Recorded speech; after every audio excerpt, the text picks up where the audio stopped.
Isa ka ba sa mga nagulat na zero or mababa yung binayaran yung bill para sa buwan ng Mayo? Makikita nyo ito sa applied credits portion ng inyong bill. Ito yung tinatawag na bill deposit refund. Simula kasi nung May, automatic na yung refund ng bill deposit sa ating monthly bill. Makakatanggap ka ng refund kung sa loob ng 2 taon, consistent na hindi ka pumapalya at nakakapagbayad ka ng electric bill on or before due date. Alinsunod ito sa amendment sa Magna Carta for Residential Electricity Consumers na pinublish ng ERC noong February 2026. Ibabawas ito sa monthly bill natin kaya pwedeng bumaba yung bayarin ninyo sa kuryente o pwede namang zero balance.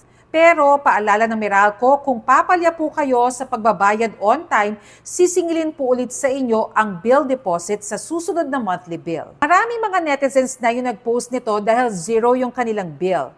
Para malaman kung eligible kayo, pwede niyong i-check sa Meralco. Sana marami kayong natutunan sa aking mga consumer tips. Ako si Bernadette Reyes para sa GMA News.